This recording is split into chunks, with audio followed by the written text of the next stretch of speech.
Hello students, कैसे हैं आप सभी लोग। आशा करता हूं कि ठीक होंगे। तो चलिए, सेट की मिसलेनियस का इंतजार होता है खत्म और आपके सामने ये चीज मौजूद है। तो पहला क्वेश्चन देखते हैं। Decide among the following sets which sets are the subsets of one another. पूछ रहा है कि ये चार सेट्स जो गिवन है ये आपस में किसी ना किसी के सबसेट हैं, तो वो आपको बताने हैं। तो देखो, पहले तो तीन सेट्स तो एकदम ठीक फ्रेश दिए हुए हैं, कोई दिक्कत नहीं, रोस्टर फॉर्म में है। लेकिन जो ए वाला है इसको पहले रोस्टर फॉर्म में लाना पड़ेगा।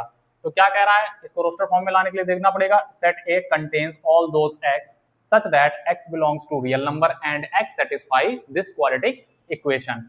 तो इस क्वाड्रेटिक इक्वेशन को अगर सेटिस्फाई कर रहा है तो इस क्वाड्रेटिक इक्वेशन को पहले आपको सॉल्व करना पड़ेगा। तो आप कर सकते हैं बिल्कुल। 10th क्लास में आपने बहुत सीखा, छोटी क्लासेस में क्लास 6 से पढ़ते चले आ रहे हैं।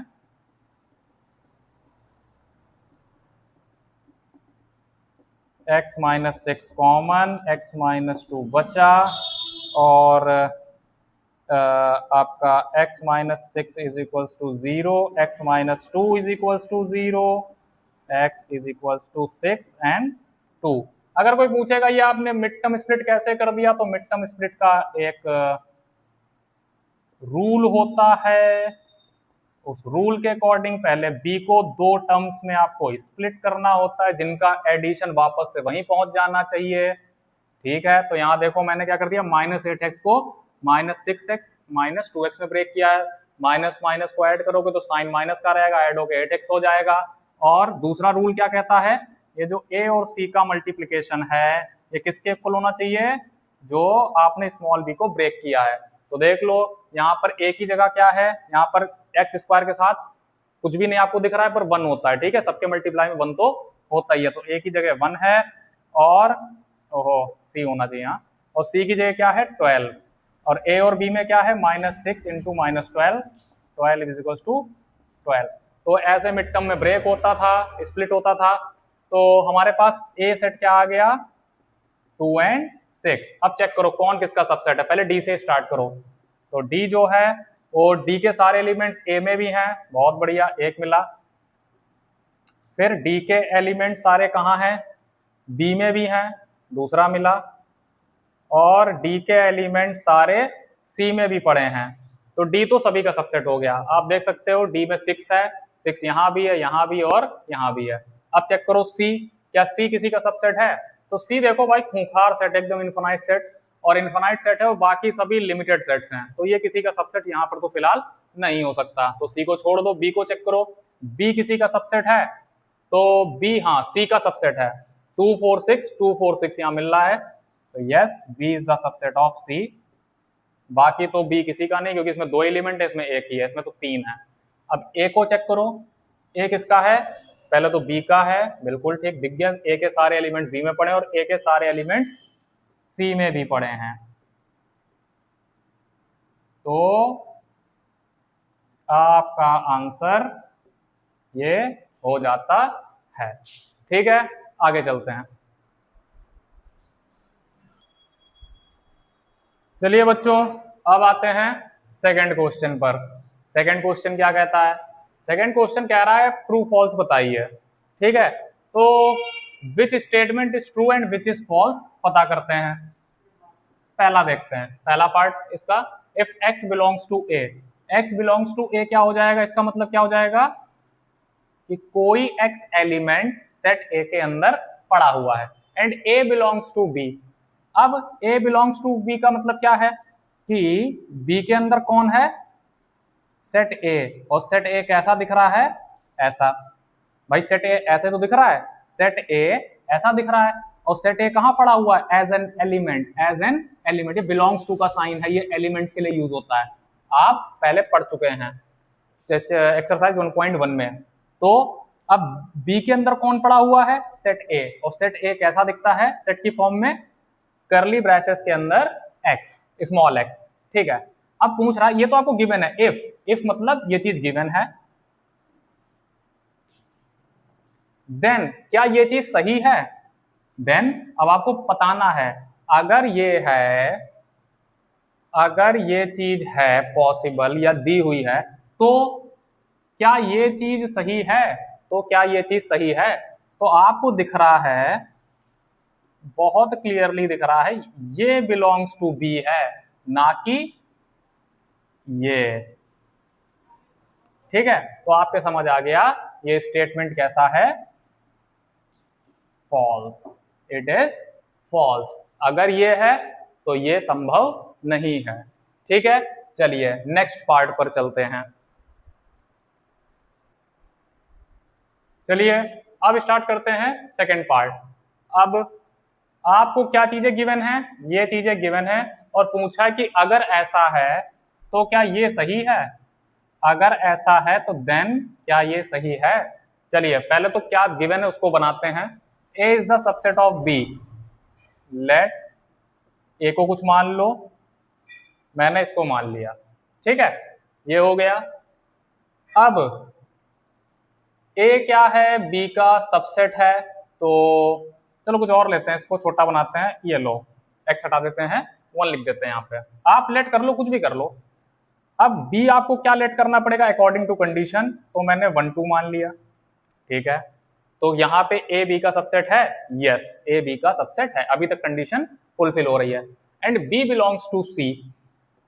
अब सी में कुछ भी एलिमेंट्स हो सकता है एक्स वाई जेड, पर ये बी पूरा सेट एक एलिमेंट की तरह कहां पड़ा होगा? सी के अंदर। तो हमने अपनी कंडीशन बना ली। ठीक है, अब देखते हैं ए बिलोंग, अगर कह रहा है ये चीजें सही हैं, अगर ये चीजें सही हैं तो क्या ये सही है? तो देखते हैं, ए बिलोंग्स टू सी होने का मतलब क्या है कि सी के अंदर ए सेट ये पड़ा होना चाहिए था, कुछ ऐसा। ठीक है, पर ऐसा कुछ भी नहीं पड़ा हुआ है। अगर यहाँ पे B बिलोंग्स टू C, ये तो है ही। ठीक है, तो जब तक चीज कही ना जाए, तो जब तक चीज कही ना जाए तब तक आप अपने मन से कुछ भी नहीं बनाएंगे। तो ऐसा कहीं नहीं कहा गया है कि set A belongs to C कुछ है, और यहां से प्रूव भी नहीं हो रहा है। जो गिवन कंडीशंस हैं वहां से हमें क्या दे रखा है? A is the subset of B, हमने बना लिया लेट करके। ठीक है, उसके बाद B पूरा जो सेट है वो बिलोंग कर रहा है C से, तो हमने पूरा B जो सेट है उठा के कहां डाल दिया? C में डाल दिया। इतना बात समझ आई? अब उसने पूछा क्या C के अंदर पूरा सेट A है, मतलब पूरा सेट जो A है वो C से बिलोंग कर रहा है? ऐसा कहीं भी नहीं कहा गया, और जब तक नहीं कहा जाए तब तक आप अपने मन से कुछ भी नहीं बनाएंगे। और ऐसा जब कहा नहीं गया, इट इज सेड नोवेयर। ठीक है, इसका प्रूफ पूरे क्वेश्चन में इधर कहीं नहीं मिला। ठीक है, तो आप क्या कर दोगे? फॉल्स। आपके पास अगर डाटा इनकम्प्लीट है तो आप सीधा फॉल्स की तरफ चले जाएंगे। ठीक है, चलो थर्ड पार्ट देखते हैं। थर्ड पार्ट क्या कह रहा है? A is the subset of B. तो कुछ ए को लेट कर लो, मैंने कर लिया। तो बी को अकॉर्डिंग टू गिवन कंडीशन ही मानना पड़ेगा। तो बी हम लोग क्या मान सकते हैं? एक एलिमेंट बढ़ा के मान लो, 1 और 2 कर दो। And B is the subset of C. B is the subset of C, अब बिलोंग्स टू नहीं है, सबसेट है। तो एक एलिमेंट बढ़ा के आप ये लेट कर लो, तो तीनों एकदम अकॉर्डिंग टू कंडीशन हो गए। ठीक है, अब आपसे पूछा क्या गया है? अगर ऐसा है, अगर ऐसा है तो क्या ऐसा हो सकता है? तो देखो क्लियरली यहाँ पे क्या है? ए जो है वो सबसेट है सी का। क्यों? हमने जिस हिसाब से गिवन कंडीशन थी उसके अकॉर्डिंग बिल्कुल सही जा रहा है, पूरा सिस्टम एकदम ठीक है। क्लियरली आप देख के बता सकते हो ए के सारे एलिमेंट बी के सी के अंदर हैं, तो A is the subset of C. तो यस, इट इज ट्रू। ठीक है, चलिए अब आगे के पार्ट्स देखते हैं, फोर्थ एंड फिफ्थ। तो फोर्थ में क्या कह रहा है? A is not the subset of B. कह रहा है जो ए है वो बी का सबसेट नहीं है। तो बना लेते हैं अकॉर्डिंग टू कंडीशन। एंड दूसरी कंडीशन को देखते हैं, B is not the subset of C.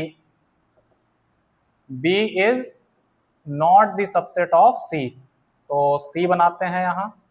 अब सी में मैं ये कर देता हूं, 2 एंड 4।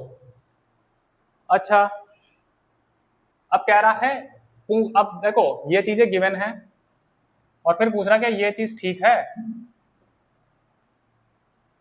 तो भाई बताओ, अब देखो यहां पर ए सी का सबसेट हो भी सकता है और नहीं भी हो सकता है। देखो दोनों पॉसिबिलिटीज हैं, देखो दोनों पॉसिबिलिटीज एग्जिस्ट करेंगी,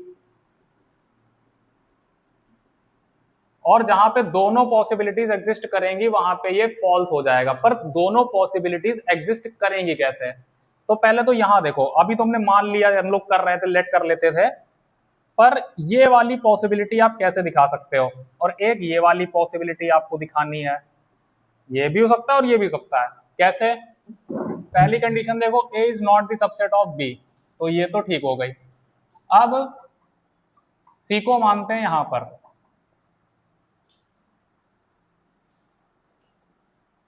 उसने कहा ए बी का सबसेट नहीं है, ठीक है, पर सी के अंदर ये तो हो सकता है,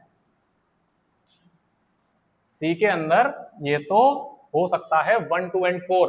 उसने ये तो नहीं कहा कि ए बी, ए जो है ए वो सी का सबसेट नहीं है, सब ऐसा तो कहीं नहीं कहा गया, ऐसा तो कहीं भी नहीं कहा गया, ऐसा तो कहीं भी नहीं कहा गया। तो ये पॉसिबल हो सकता है, ठीक है, तो हमने बना लिया, तो ये बन गया। तो यहां पर क्या हो गया, ये कंडीशन हमारी फॉलो हो गई।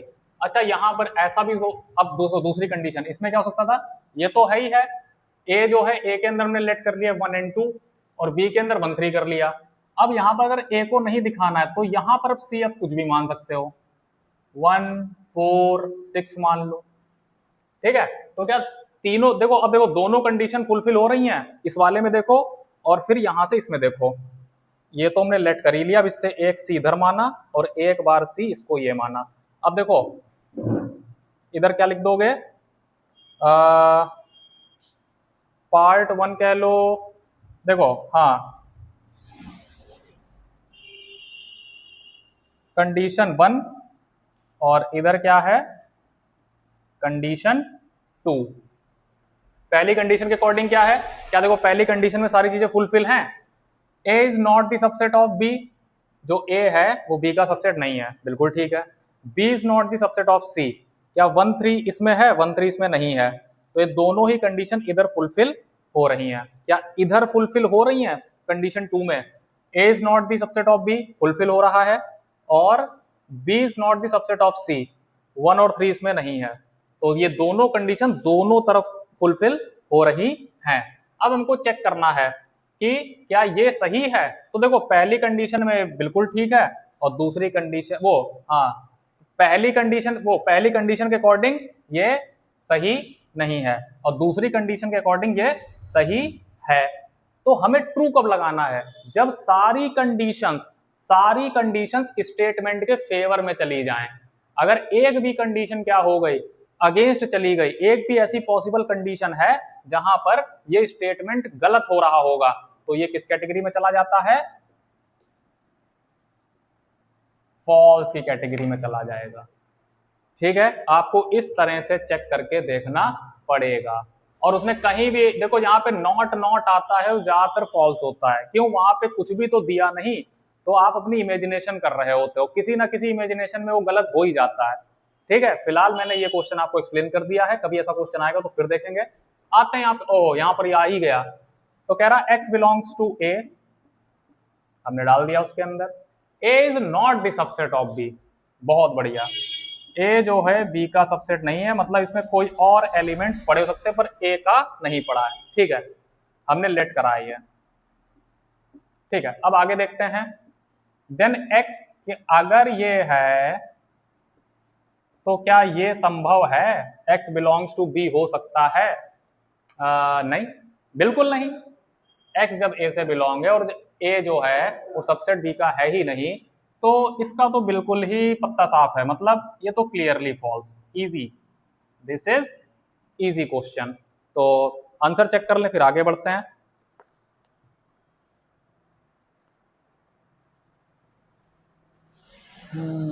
फॉल्स फॉल्स, ट्रू, फोर्थ हो गया फॉल्स और फिफ्थ भी फॉल्स है। ठीक है, चलिए क्या यहीं पे 6 कर दिया जाए? 6 को यहीं पे लगाने का ट्राई कर लेते हैं। If A is the subset of B, if A is the subset of B and X does not belongs to B, then X does not belongs to A। कह रहा है A is the subset of B, तो late कर लो भाई। इसमें कुछ भी है पर X नहीं है, इसमें कुछ भी है A में पर X नहीं है। रुक जाओ, A is the subset of B and X, हाँ रुक जाओ, पहले हम लोग B मानेंगे। ठीक है, B के अंदर X नहीं है, B के अंदर X नहीं, B के अंदर कुछ भी हो सकता है, X Y Z पूरी दुनिया में कुछ भी हो सकता है, पर X नहीं है, क्योंकि उसने कह दिया, गिवन कंडीशंस में कह दिया B के अंदर X नहीं पड़ा है। और उसने फिर क्या कहा, A जो है वो B का सबसेट है, A जो है B का सबसेट है। मतलब अगर वेन डायग्राम के थ्रू देखने जाओगे तो आपको कुछ ऐसा नजारा दिखेगा। अब B के अंदर X नहीं है, यूनिवर्स में, यूनिवर्सल सेट में कहीं भी X हो सकता है, कहीं भी X हो सकता है, पर B के अंदर नहीं है। और अगर B के अंदर नहीं है तो आप खुद बताओ A के अंदर कहां से आ जाएगा? तो भाई ये तो ट्रू है। आई होप आपको सेकंड क्वेश्चन बहुत अच्छे से क्लियर हो गया होगा, सारे ही पार्ट्स। ठीक है, समझ आया? आगे चलें। ठीक है, चलिए बच्चों, अब आते हैं थर्ड क्वेश्चन पे। थर्ड क्वेश्चन का एक कॉन्सेप्ट है, जब भी आपसे कहा जाए कि कोई दो सेट्स आपस में इक्वल दिखाने हैं, लेट हमको क्या करना है, ए और ये शो करना है, to show A is equals to B. तो इसका एक प्रोसेस होता है। हम लोग क्या करते हैं, एनसीईआरटी में गिवन है, प्रूफ कैसे करते हैं। हम लोग क्या करते हैं, हम लोग पहले ए को बी का सबसेट दिखाते हैं सबसे पहले, फिर दूसरे पार्ट में बी को सबसेट दिखाते हैं ए का, और जब आपस में दोनों एक दूसरे के सबसेट हैं तो ऑटोमेटिकली वो क्या होते हैं, इक्वल सेट्स रहे होंगे तभी तो इक्वल हैं। फिर इसके बाद हम लोग क्या कर देते हैं, hence A is equals to B. पहले तो ये समझे, अब दिखाते कैसे वो समझो। हम कोई एलिमेंट एक्स होता है उसको ए से बिलोंग मानते हैं, और गिवन कंडीशंस जो भी होती हैं इस क्वेश्चन में से, यहां पर ये दो गिवन कंडीशंस हैं, वो गिवन कंडीशन का यूज करते करते करते करते जिसका सबसेट दिखाना होता है वहां जाके भी एक्स को बिलोंग दिखा देते हैं। ये बात समझ आई? तो हम लोग क्या कर देते हैं, जब एक्स ए से बिलोंग कर रहा है और एक्स बी से बिलोंग कर रहा है, hence A is the subset of B. कैसे करना है, ये दो चीज आपको समझ आई। पहले तो अगर प्रूफ करना है तो दोनों को एक दूसरे का सबसेट दिखाओ और फिर इक्वल प्रूफ कर दो। लेकिन सबसेट कैसे दिखाना है, तो कोई एलिमेंट एक्स उठाएंगे, उसको पहले वाले सेट से बिलोंग कराएंगे और गिवन कंडीशन का यूज करेंगे, और लास्ट में जाके उसी एलिमेंट को जिसका सबसेट दिखा रहे हैं उस सेट से बिलोंग दिखा देते हैं। ये एनसीईआरटी ने एक तरीका बताया है, तो इसको जल्दी से करते हैं।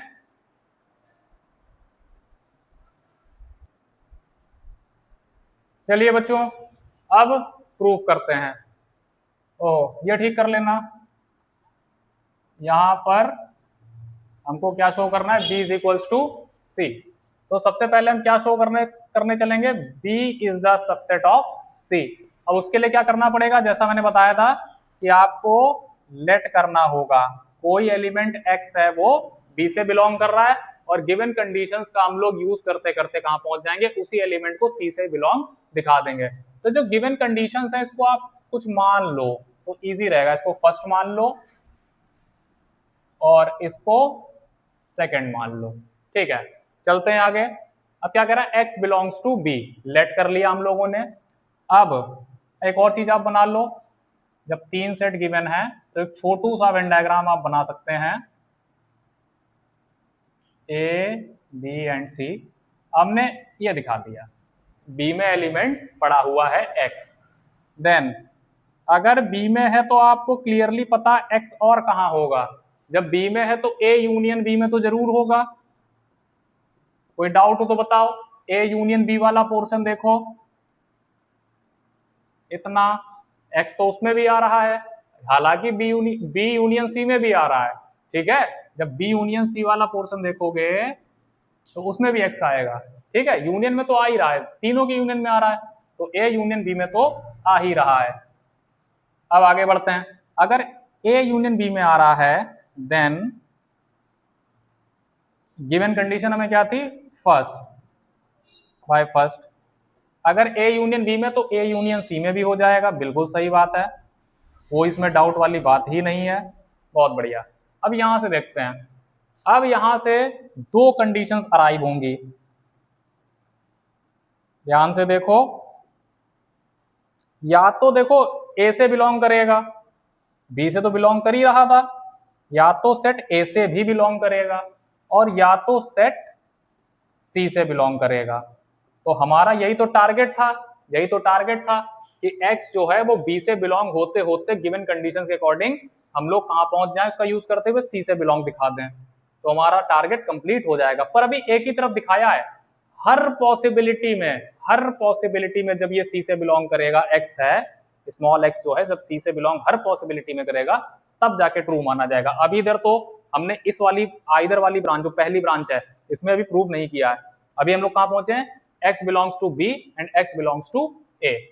अब देखो x b से बिलोंग कर रहा है, लेकिन हमने प्रूव कर दिया a से भी कर रहा है, b से कर रहा है, a से कर रहा है। देन हम लोग सेकंड ब्रांच में क्या लिख सकते हैं, जब दोनों से बिलोंग कर रहा है तो उसके इंटरसेक्शन से भी बिलोंग करेगा। अब अकॉर्डिंग टू सेकंड कंडीशन देखो, अगर इंटरसेक्शन में a और b के पड़ा है तो देन अकॉर्डिंग टू सेकंड क्या हो जाएगा, x जो है वो a इंटरसेक्शन c में भी पड़ा होगा। और अगर a जो है x है वो दोनों के इंटरसेक्शन में पड़ा है, मान लो ये दो हैं a एंड c और यहां पड़ा इंटरसेक्शन में, तो मतलब x कहां है, c में भी होगा ही होगा। तो इस ब्रांच में प्रूव हो गया, इस ब्रांच में प्रूव हो गया, तो हमारे पास जितनी पॉसिबिलिटीज थी वहां x c से बिलोंग करता हुआ दिख रहा है। तो हम लोग क्या कर देंगे, if इतना प्रूफ करने का हम लोग क्या कर देंगे, देन इट इम्प्लाइज दैट जो B is the subset of C। ऐसे कर सकते हो, since x belongs to B as well as x belongs to C। B और C दोनों से बिलोंग कर रहा है, ये क्या इंप्लाई करेगा, B is the subset of A। अब इतना प्रूफ करने के बाद आप सिमिलरली क्या कर सकते हो, similarly C is the subset of B और क्वेश्चन को ओवर कर सकते हो, ठीक है। अगर आपके पास एग्जाम में टाइम नहीं है, लेकिन अगर एग्जाम में टाइम है तो आप क्या करोगे, अब दूसरा showing C is the subset of B। Proper method तो यही है एनसीईआरटी के according, C is the subset of B भी हमको दिखाना पड़ेगा। तो उसके लिए क्या करना पड़ेगा, लेट, अब x को तो यहां लेट करा दिया था, बिलोंग करा दिया था, तो यहां पे दूसरा हमारे पास variable y belongs to C, इधर वाले से बिलोंग होता हुआ दिखाते हैं पहले, फिर गिवन कंडीशन का यूज करते हुए दूसरे वाले से बिलोंग करा देते हैं। और जब शो कर देते हैं तो हम लोग क्या कहते हैं, yes C is the subset of B, या जो पहले एलिमेंट लिखा है वो दूसरे वाले का सबसेट है। y belongs to C, then अगर y C से बिलोंग कर रहा है तो y A यूनियन C से तो बिलोंग करेगा ही करेगा। बिल्कुल सही बात है, बिल्कुल सही बात है, आप बिल्कुल मत डरिए। अगर तीन सेट बना रहे हैं A B एंड C और अगर कोई चीज C में बिलोंग कर रही तो A यूनियन C में भी होगी, A यूनियन B में भी होगी, कोई टेंशन वाली बात नहीं है। देन बाय फर्स्ट कंडीशन के अकॉर्डिंग A यूनियन C में आ गई चीज तो A यूनियन B में ऑटोमेटिक चली जाएगी। इतना बात हो गया। अब यहां से दो पॉसिबिलिटीज अराइव होंगी,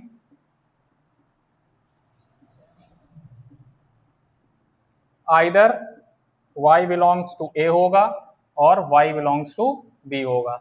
अब B से शो कराना था y को तो ये वाली ब्रांच तो हो गई, पर अभी इस ब्रांच का क्लियर नहीं है। यहां भी जब B से बिलोंग हो जाएगा कंप्लीटली तभी माना जाएगा प्रूफ। तो आपका क्या हो जाएगा, जब अब देखो C से बिलोंग कर रहा है और A से बिलोंग कर रहा है,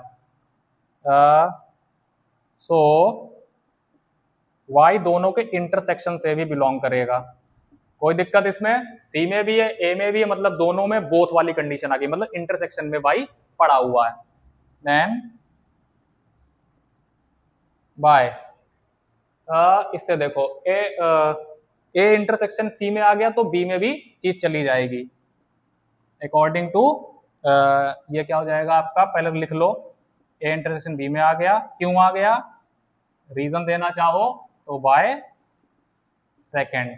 इतना हो गया। अब अगर दोनों के इंटरसेक्शन में पड़ा है, हैंस बी में तो पड़ा ही होगा, ए में भी पड़ा होगा, बी में पड़ा होगा, मतलब इंटरसेक्शन में आ गया तो बी में भी पड़ा ही है। आगे चलते हैं, इस ब्रांच में बी में प्रूव हो गया, इस ब्रांच में भी वाई बी से बिलोंग प्रूव हो गया। सो if y belongs to C and also y belongs to B, hence C is the subset of B. Now since B is the subset of C and C is the subset of B, it implies that B is equals to C. तरीका तो यही ठीक है, तरीका तो यही ठीक है, लेकिन अगर आपके पास एग्जाम में टाइम नहीं है तो आप ये वाला पार्ट प्रूव मत करना, लिख देना similarly C is the subset of B, hence B is equals to C। ठीक है, तो आई होप आपको ये चीजें समझ आ गई होंगी। आगे चलते हैं। चलिए स्टूडेंट्स, क्वेश्चन नंबर 4 देखते हैं।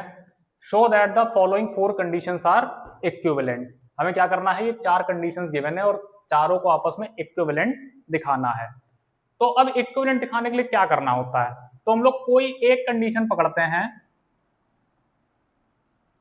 Let A is the subset of B. अब एक कंडीशन को पकड़कर, ये गिवन है, मान लो ये गिवन है, और दूसरी वाली प्रूव कर देंगे, तो ये दो आपस में इक्विवेलेंट हो गई। ठीक है, फिर एक कोई कंडीशन हमने ली और उसको गिवन मानकर थर्ड वाली प्रूव कर दी, तो पहली और तीसरी जो है वो इक्विवेलेंट हो गई।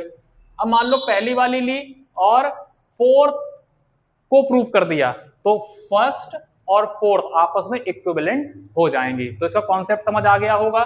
चलिए करते हैं, let A is the subset of B. So यहां पे इफ लिख लो, ये हमने गिवन रखी कंडीशन और ये वाली प्रूफ करेंगे, सेकंड वाली पहले। अब यहाँ पे लेट कर लो, आपको इजी हो जाएगा समझने के लिए, जब हम लोग कुछ मान लेते हैं। ये हो गया, तो बी को क्या मान लो, 1 2 and 3। A is the subset of B, बिल्कुल ठीक दिख रहा है। पहली कंडीशन हमने इफ कर ली है, अब इसको प्रूव करते हैं। If A is the subset of B, then A minus B, देखो आप ए माइनस बी में कुछ भी है, ए माइनस बी होता क्या, all the elements of A those are not in B, पर ए जो है सबसेट बी का है, ये तो गिवन ही है अकॉर्डिंग टू। पर पहली कंडीशन जो हमने लेट कर ली है अपने हिस्से में, उसका यूज करके हम सेकंड वाली प्रूफ कर रहे हैं। ठीक है, तो ए जो है वो बी का सबसेट है, मतलब ए के अंदर कुछ ऐसा मौजूद नहीं है जो बी में ना हो। तो यहाँ पे क्या आना चाहिए, यहाँ पे क्या होगा, इसको स्टेटमेंट जरा पढ़ो, all the elements of set A those are not in B. अब ऐसा तो कुछ भी नहीं है, इसका मतलब क्या हो गया, फाई, मतलब नल सेट। हेंस पहली वाली का यूज करते हुए हमने दूसरी वाली प्रूफ कर दी। Hence condition 1 and 2 are equivalent. अब पहले वाली कंडीशन का यूज करते हुए थर्ड वाली प्रूव कर देंगे, फिर पहले वाली कंडीशन का यूज करते हुए फोर्थ वाली प्रूव कर देंगे, और तो इससे मतलब फिर लास्ट में क्या कह देंगे, हेंस ऑल 4 आर इक्विवेलेंट। क्यों, पहली जो है वो दूसरी को भी जस्टिफाई कर रही है, पहली वाली तीसरी को जस्टिफाई करेगी, पहली वाली फोर्थ को जस्टिफाई करेगी, मतलब पहली वाली से तीनों कंडीशंस सॉल्व हो रही हैं, जस्टिफाई हो रही हैं। तो आप क्या कह दोगे, चारों ही आपस में इक्विवेलेंट हैं। तो उतना काम करते हैं, if A is the subset of B, हम लोग पहले को ही पकड़ते हैं और अब थर्ड वाली प्रूफ करते हैं। अब A is the subset of B, देखो A is the subset of, Venn diagram से समझ आ रहा है। Then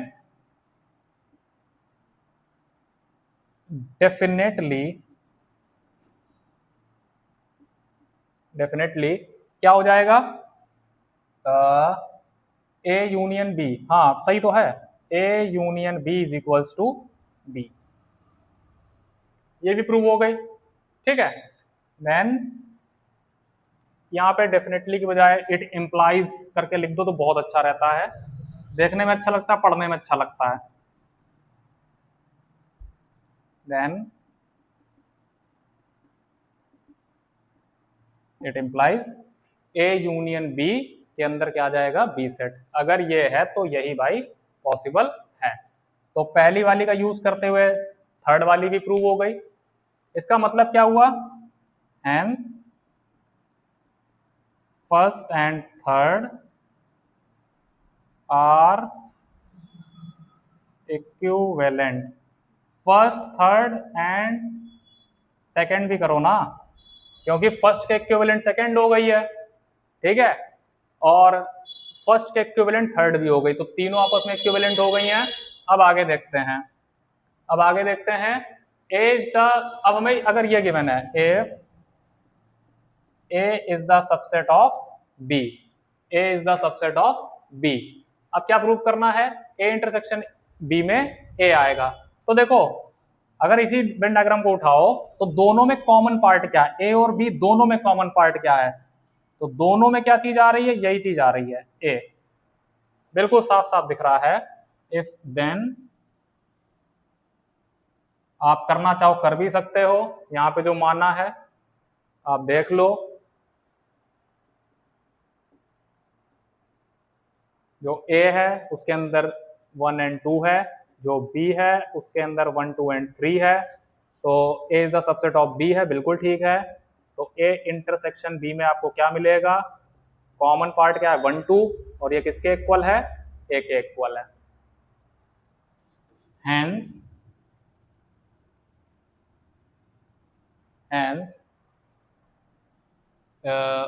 first, second, third and fourth, all four are equivalent conditions या स्टेटमेंट्स।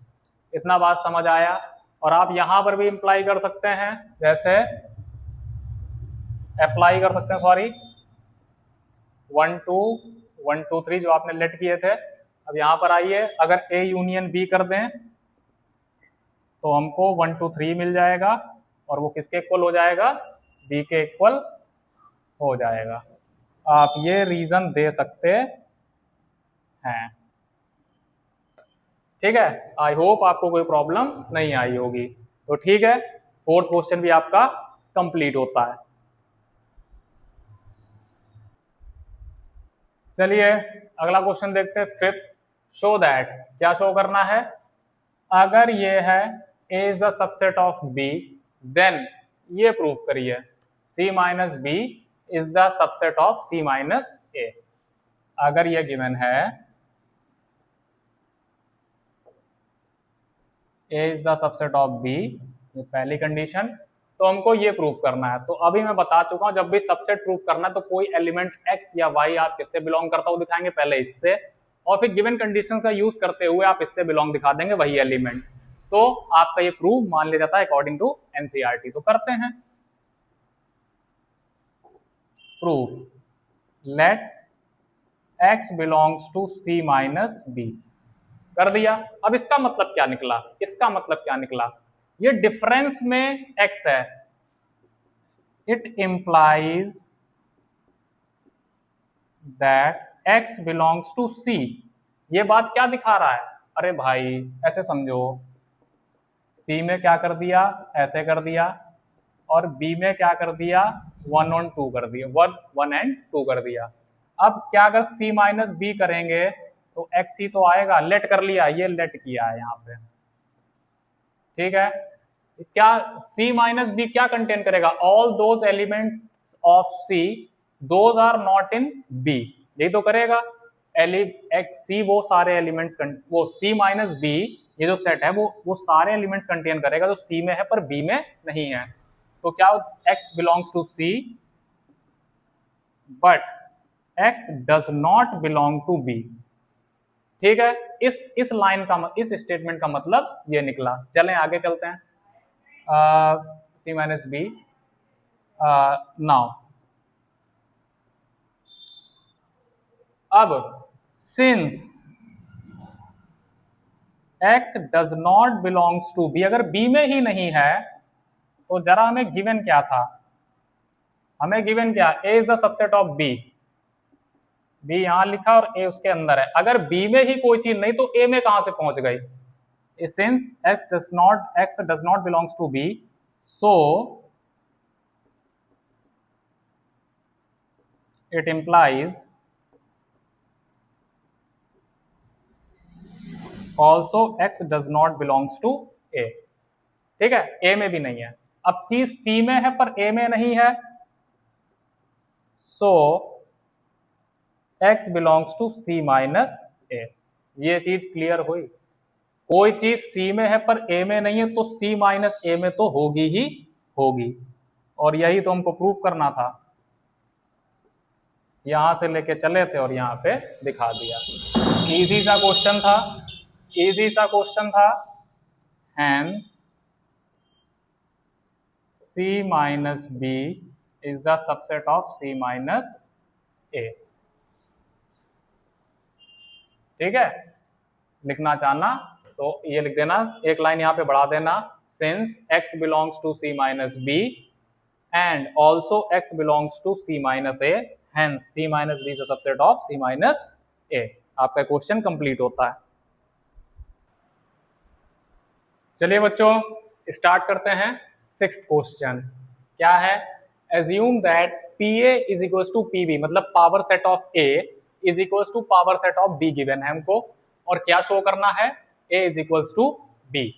तो पावर सेट A और B का कॉन्सेप्ट क्या है? तो आप याद करिए, मान लो कोई सेट A था, लेट A क्या है, इसमें दो एलिमेंट्स हैं, तो हम इसके सबसेट्स बनाते थे सारे। पहले एक एक एलिमेंट को लेके बना दिया, फिर दो दो को लेके बना दिया, फिर तीन तीन को लेके, जितने पॉसिबल हो सकते थे वो बनाते थे, और उनका जब एक सेट बना देते थे तो उसको क्या कहते थे? Power set of A। जैसे A के जितने भी सबसेट्स पॉसिबल हो सकते हैं उनका भी एक सेट बना दो, उसको पावर सेट ऑफ A कहा जाता था। समझ आया? ये कॉन्सेप्ट याद हो गया होगा। चलिए इसको हटाते हैं और अपने क्वेश्चंस पे आते हैं। क्वेश्चन में क्या कह रहा है? A is equal to B show करना है। तो हमारी पुरानी टेक्निक जो अभी तक करते चले आए हैं, क्या करेंगे? लेट कोई एलिमेंट X है वो कहां से बिलोंग करता है वो दिखाएंगे, A से। हम क्या शो कर रहे हैं? Showing A is the subset of B। ये हमारा क्या है? पार्ट 1। इसमें हम ये शो करने वाले हैं। फिर B जो है B का सबसेट हम लोग मतलब B जो है वो A का सबसेट दिखा देंगे और A is equal to B prove हो जाएगा। आते हैं इधर, X बिलोंग्स टू A। अब क्या होगा? अगर X A से बिलोंग कर रहा है, ठीक है, देन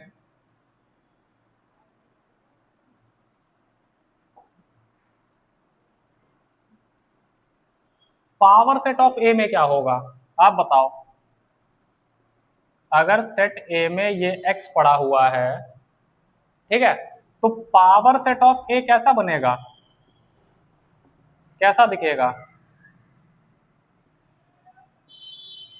कुछ ऐसा दिखेगा ना? समझ आया? अब इसका मतलब क्या हो जाएगा? इसका मतलब ये होगा, ये जो चीज है वो कहां से बिलोंग कर रही होगी? पावर सेट ऑफ A से। इतना बात समझ आया? ठीक है, देन अगर ये चीज पावर सेट ऑफ A से बिलोंग कर रही है तो पावर सेट ऑफ B से बिलोंग करेगी, क्योंकि ये गिवन है। PA is equal to PB given है।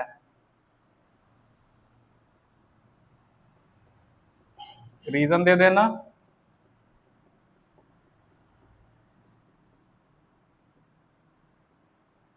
ठीक है। आगे बढ़ते हैं। अब अगर पीबी में, अगर पीबी में पावर सेट ऑफ बी में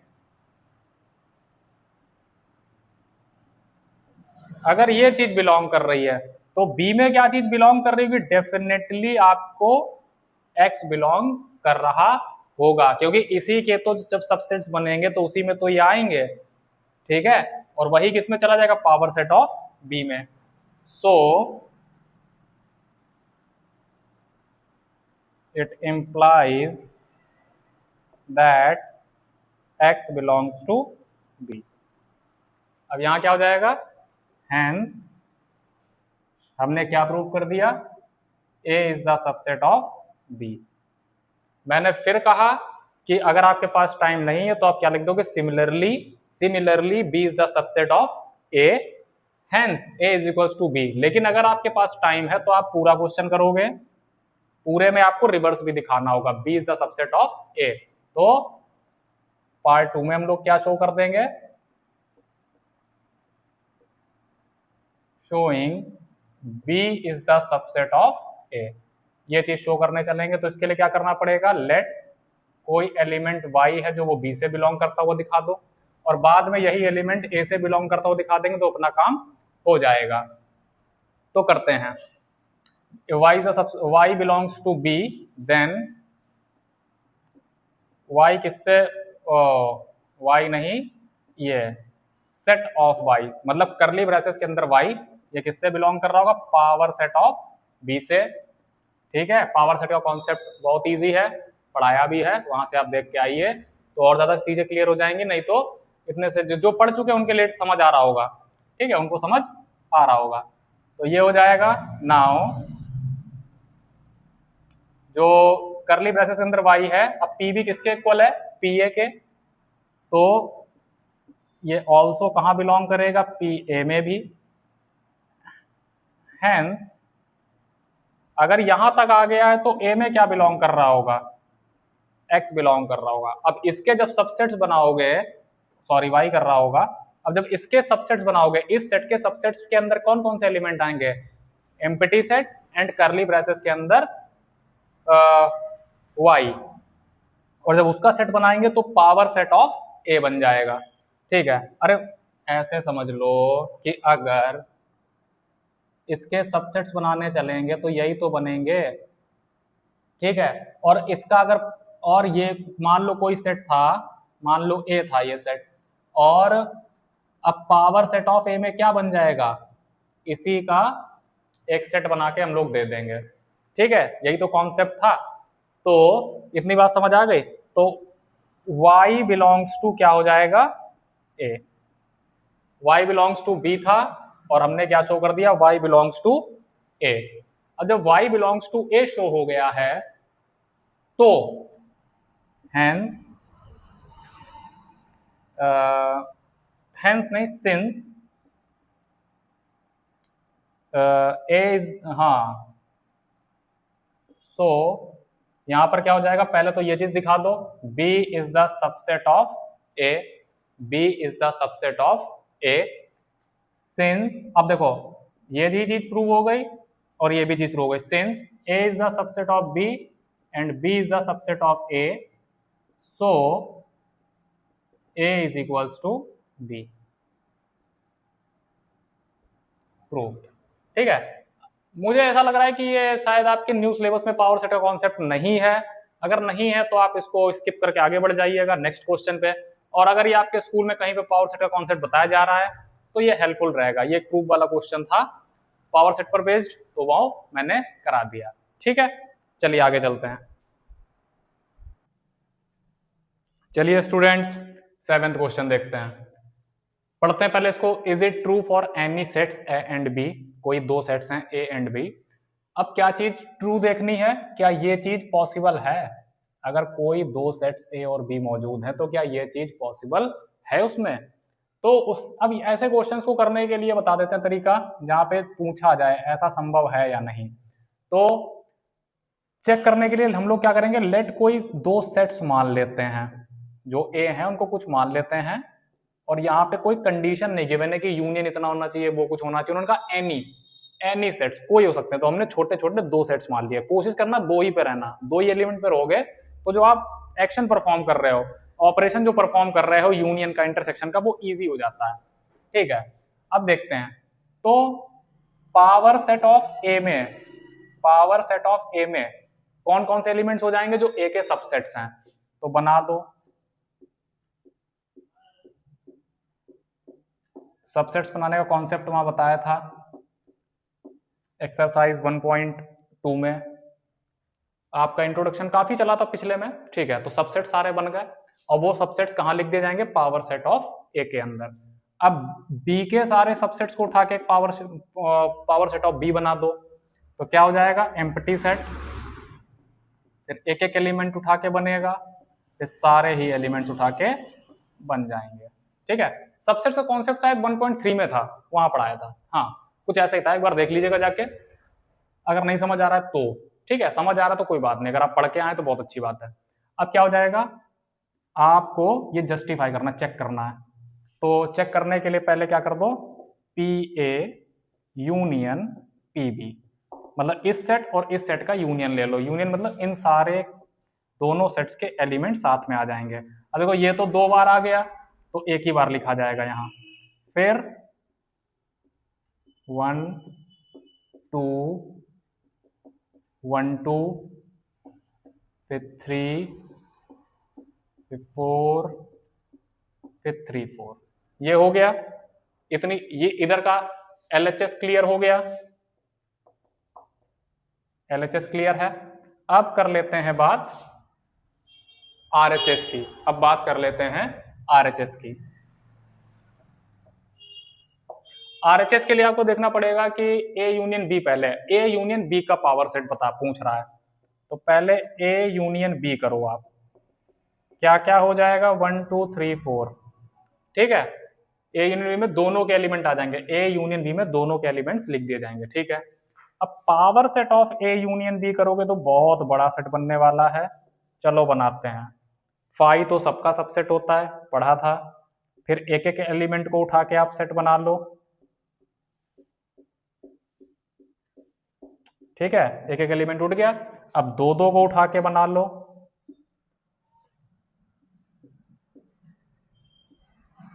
1 2 1 3 1 4, फिर 2 3 2 4, फिर 3 4, 1 2 3 4 5 6। अब 3 3 को उठा के बनाओ, 1 2 3, फिर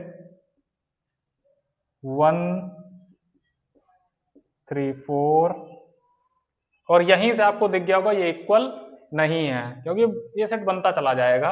अभी और लिखते हैं, 1 2 3 1 3 4, फिर 1 2 4, फिर 2 3 4, फिर सारे के सारे 4 वाले। तो ये सेट बनेगा, इसमें 16 एलिमेंट आएंगे। अगर सबसेट्स पता करने तो क्या करना पड़ता है, अगर मान लो इस सेट के सबसेट पता करने तो 2 की पावर जितने भी एलिमेंट्स हैं, तो इसके 16 सबसेट्स बनने चाहिए थे। 1 2 3 4 5 6 7 8 9 10 11 12 13 14 15 16 बन गए। तो क्या आपको देखने में इक्वल लग रहा है? ठीक है, फॉर एनी 2 सेट्स ये देखने में इक्वल हैं, तो आप क्या कर दोगे। सो हम लोग किस कंक्लूजन पे पहुंचे, PA union PB is not equal to PA union B for any sets A and B।